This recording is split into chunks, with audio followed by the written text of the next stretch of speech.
दोस्तों, जिस मूवी का आज मैं एक्सप्लेन करने वाला हूँ वो मूवी है लायन। यह मूवी एक सच्ची घटना पर आधारित है। दोस्तों, आपने तो हजारों ऐसी मूवी देखी होगी, लेकिन आज इस मूवी को देखने के बाद आपकी आंखों में आंसू आ जाएंगे।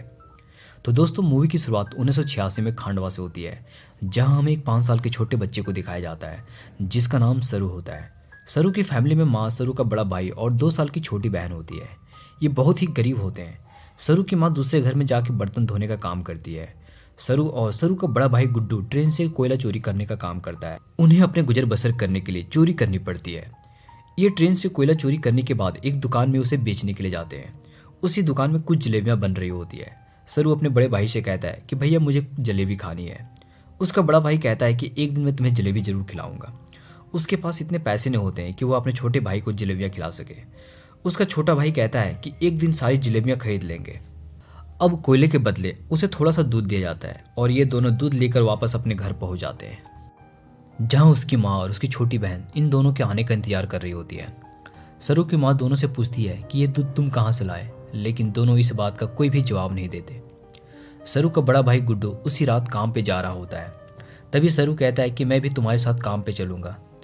तभी उसका बड़ा भाई उसे मना करता है कि नहीं, तुम मेरे साथ काम पे नहीं चल सकते हो, क्योंकि काम में बोरियां उठानी पड़ती है और अभी तुम बहुत छोटे हो, तुम मेरे साथ काम नहीं कर सकते हो। तभी सरू अपने ऊपर चेयर उठाता है और साथ ही साइकिल उठाने की कोशिश करता है और सरू कहता है कि देखो मैं सारे काम कर सकता हूँ। सरू काफी जिद करने लगता है और गुड्डू ना चाहते हुए भी अपने छोटे भाई को अपने साथ ले जाता है। दोनों एक स्टेशन पे पहुंचते हैं। गुड्डू का छोटा भाई सरू को बहुत तेज नींद आ रही होती है। वो अपने बड़े भाई की गोद में ही सो जाता है। उसका बड़ा भाई उसे उठाने की कोशिश करता है, लेकिन सरू कहता है कि मुझे बहुत तेज नींद आ रही है, मुझे सोने दो। दरअसल सरू बहुत छोटा होता है, उसे बहुत तेज नींद आ रही होती है। गुड्डू अपने छोटे भाई को वहीं पे एक बेंच पे लिटा देता है और अपने छोटे भाई से कहता है कि मैं कल सुबह काम करके लौटूंगा और मैं जब तक ना लौट जाऊं तब तक तुम कहीं मत जाना। उसका छोटा भाई कहता है कि तुम जब भी लौटोगे तुम मेरे लिए जलेबियां लेकर आना। उसका बड़ा भाई गुड्डू कहता है कि ठीक है, मैं तुम्हारे लिए ढेर सारी जलेबियां लेकर आऊंगा। उसके बाद उसका बड़ा भाई गुड्डू काम पे चला जाता है। थोड़ी देर बाद और भी गहरी रात हो जाती है। तभी सरू की नींद खुलती है और वह अपने चारों तरफ देखता है। पूरी स्टेशन खाली होती है। उस स्टेशन पर सिर्फ गुड्डू का भाई सरू ही होता है। उसके आसपास कोई भी नहीं होता है। उसे डर लगने लगता है। सरू वहीं प्लेटफॉर्म पे लगी एक ट्रेन में जा बैठता है। बैठे बैठे कुछ देर बाद उसे नींद आ जाती है। वह उसी ट्रेन में सो जाता है। सुबह जब अचानक उसकी नींद खुलती है तो ट्रेन चल रही होती है। वह यह देखकर घबरा जाता है। वह ट्रेन में इधर उधर भागता और अपने भाई को जोर जोर से चिल्लाकर रोकर आवाज देता है। साथ ही साथ वह ट्रेन के दरवाजे को खोलने की बहुत कोशिश करता है, मगर दरवाजे पूरी तरह से लॉक्ड होते हैं। वह ट्रेन में पूरी तरह से फंस चुका होता है। सरू भूखा प्यासा इस बोगी में अकेला होता है। कुछ दूर सफर करने के बाद ट्रेन कोलकाता वेस्ट बंगाल पहुंच जाती है। वह जब ट्रेन से उतरता है तो वहां बहुत भीड़ होती है। वह किसी तरह टिकट काउंटर के पास पहुंचता है और वह कहता है कि मुझे अपने घर जाना है। यहाँ सभी लोग बंगाली में बात कर रहे होते हैं। सरू को किसी की बात समझ में नहीं आ रही होती है। वह वहीं अपने जैसे कुछ बैठे बच्चे के पास जाकर के बैठ जाता है, जिसके पास कोई भी रहने खाने पीने का ठिकाना नहीं होता है। और कुछ ही देर बाद वहीं पे कुछ लोग आते हैं और उन अनाथ बच्चे को पकड़ पकड़ कर अपने साथ ले जाते हैं। यह देखकर सरू वहां से भाग जाता है और एक बार फिर से इस बड़े शहर में अकेला हो जाता है। उसे बहुत तेज भूख लगी होती है। वहीं उसे पास में एक मंदिर दिखाई देता है। वह मंदिर के अंदर जाकर देवी माँ के सामने नमन करता है और उनके चरणों में पड़े प्रसाद को खा लेता है। अगली सुबह वह अपने घर जाने के लिए ट्रेन ट्रैक पर चल रहा होता है। तभी कुछ दूर चलने के बाद उसे एक औरत मिलती है और सरू से पूछती है, तेरा घर कहाँ है? सरू कहता है, गणेश तल्ले। दरअसल ये मध्य प्रदेश का इतना छोटा सा गाँव होता है जिसे कुछ भी नहीं मालूम होता है किसी को। वह औरत उसे अपने साथ ले आती है और उसे खाना खिलाती है, नहलाती है और सरू से कहती है कि तुम्हारी मदद के लिए कल एक आदमी आएगा जो तुम्हें तुम्हारी माता से मिलवाएगा। अगली सुबह एक आदमी आता है और उसकी पूरी बॉडी को चेक करता है। सरू को इन पर शक होता है और वह मौका देखकर वहां से भाग जाता है। वह भागते हुए हावड़ा ब्रिज के पास पहुंचता है। वहां कई दिनों तक उसी ब्रिज के नीचे समय बिताता है। उसे अपनी मम्मी की बहुत याद आती है। सरू अपनी मम्मी को बहुत प्यार करता है। सरू अपनी मम्मी से कितनी दूरी पर है, कहाँ है, किस जगह पर, उसे कुछ भी मालूम नहीं होता है। एक सुबह सरू एक कैफे के बाहर बैठकर कैफे के अंदर देख रहा होता है। उस कैफे के अंदर एक लड़का कॉफी पी रहा होता है। तभी सरू बाहर से उसे देखकर उसकी नकल कर रहा होता है। उस लड़के की नजर सरू पे अचानक से पड़ती है और वह बाहर आता है और सरू को कुछ खाने के लिए देता है। उसके बाद वह लड़का सरू को पुलिस स्टेशन ले जाता है। पुलिस को बताता है कि इस लड़के को बंगला नहीं आता है, मैंने जब इस लड़के से पूछा तुम्हारा घर कहाँ है तो इसने बताया कि गणेश तल्ले। दरअसल इस जगह के बारे में न ही इस लड़के को पता होता है और न ही पुलिस वाले को, क्योंकि गणेश तल्ले मध्य प्रदेश का एक छोटा सा गांव होता है। लड़का सरू से मम्मी का नाम पूछता है। सरू कहता है कि मेरी मम्मी का नाम अम्मी है। इस बच्चे को अपनी मम्मी का नाम पता भी नहीं होता है। पुलिस उसकी पेरेंट्स को ढूंढने की बहुत कोशिश करती है, उसके गांव का, उसके शहर का, उसके परिवार का, लेकिन कुछ भी पता नहीं चलता। पुलिस उसे एक अनाथालय में भेज देती है। कुछ महीने अनाथालय में समय बिताने के बाद सरू के पास एक सूद नाम की लेडी आती है। सूद उस बच्चे को बताती है कि 3 महीने से तुम्हारी फैमिली को ढूंढ रहे हैं, तुम्हारी अम्मी को ढूंढने की कोशिश कर रहे हैं, पर कुछ भी पता नहीं चला। सरू कहता है मेरा घर यहाँ से बहुत दूर है, मैं अपनी अम्मी के पास जाना चाहता हूँ। वह लेडी सरू से कहती है हमने काफ़ी प्रयास किया लेकिन कोई फ़ायदा नहीं हुआ। वह सरू से कहती है कि एक ऑस्ट्रेलियन कपल है जो तुम्हें अडॉप्ट करना चाहते हैं, वे बहुत अच्छे लोग हैं, उसके साथ तुम बहुत खुश रहोगे, तुम्हें ऑस्ट्रेलिया जाना होगा। वहीं अब सरू को ऑस्ट्रेलिया भेज दिया जाता है, जहाँ वे दोनों कपल जो सरू को अडॉप्ट किया होता है वो दोनों सरू को देखकर काफ़ी खुश होते हैं। सरू के लिए पूरी जगह अनजान होती है। सरू धीरे धीरे इनकी भाषा, इनके रहन सहन सीखना शुरू कर देता है। ये दोनों कपल अपने इस एडॉप्ट किए हुए बेटे से बहुत प्यार करते हैं। सरू भी उनसे बहुत प्यार करने लग जाता है। इसी तरह समय बीतता जाता है और 20 साल गुजर जाते हैं। वहीं अब सरू बड़ा हो चुका है। सरू बैंकॉक जाकर होटल मैनेजमेंट की पढ़ाई शुरू करता है। वहाँ सभी आपस में एक दूसरे से बातचीत करते हैं, सभी अपने अपने बारे में एक दूसरे को बताते हैं। तभी सरू कहता है कि मैं एक होटल खोलना चाहता हूँ, और ये भी बताता है कि वो इंडिया में कोलकाता से है। उसके बाद यहाँ जितने भी रेस्टोरेंट होते हैं वह सब मिलकर एक हाउस पार्टी रखते हैं। इस पार्टी में बहुत सारे इंडियन फूड्स होते हैं। दरअसल इस पार्टी में इंडियन रेस्टोरेंट भी होते हैं। इस इंडियन फूड में जलेबी भी होती है। सरू की नज़र उस जलेबी पर पड़ती है तो उसे बचपन का लम्हा याद आ जाता है, जब उसने अपने भाई गुड्डू से जलेबी लाने के लिए बोला था और जवाब में उसने भाई को बोला था कि एक दिन तुम्हें जलेबी जरूर खिलाऊंगा। सरू अपने बड़े भाई गुड्डू से कहा था कि एक दिन वो सारी जलेबी खरीद लेगा।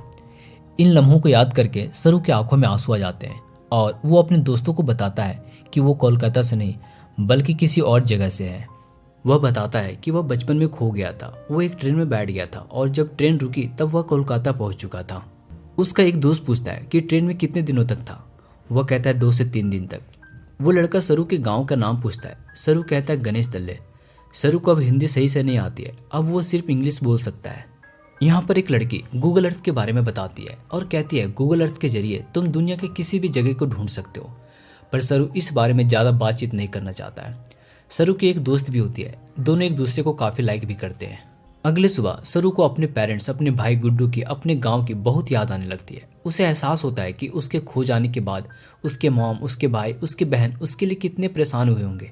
इसलिए वह गूगल मैप के जरिए अपने गांव को, अपने शहर को तलाशने की कोशिश करने लगता है, लेकिन कुछ भी नहीं पता चल पाता है। और इसी तरह धीरे धीरे 3 साल और भी बीत जाते हैं। सरू की दोस्त लूसी, इन दोनों का रिश्ता काफ़ी गहरा होता जाता है, लेकिन आज भी सरू अपने परिवार, अपने मॉम, अपने भाई बहन के यादों में खोया रहता है, काफ़ी परेशान रहता है। कई बार सरू को अपने भाई गुड्डू की छवि दिखती है। सरू अपने परिवार की यादों में खोया रहता है, परेशान रहता है। वह लूसी से गुस्से में बातचीत करके कहता है कि मुझे कुछ समय के लिए अकेला छोड़ दो। ये दोनों अलग हो जाते हैं। कई महीने बाद दोनों एक दूसरे को दिखते हैं। सरू लूसी से कहता है वह उसे बहुत मिस करता है। उसके बाद फिर दोनों एक दूसरे के बहुत क्लोज हो जाते हैं। लूसी सरू से कहती है कि तुम्हें अपनी मॉम के पास जाना चाहिए, उन्हें तुम्हारी ज़रूरत है। सरू अपनी मॉम के पास जाता है। उनकी तबीयत ठीक नहीं होती है। सरू को लगता है कि उसकी मॉम उसे इसलिए अडॉप्ट की है क्योंकि वो माँ नहीं बन सकती थी, लेकिन वो बताती है कि मैं माँ बन सकती थी, लेकिन तुम्हारे डैड और मैंने डिसाइड किया कि इस दुनिया में बहुत सारे ऐसे बच्चे हैं जिन्हें माँ बाप, परिवार की ज़रूरत है, इसलिए मैं तुम्हें अपना बेटा समझकर पाला पोसा। उसकी मॉम रोते हुए सरू से कहती है कि तुम मेरे से सही से बातचीत नहीं कर रहे हो, मुझे तुम्हारी ज़रूरत है। यह बात सुनकर सरू इमोशनल हो जाता है और साथ ही वह अपने बायोलॉजिकल मॉम और अपने भाई को ढूंढना चाहता है।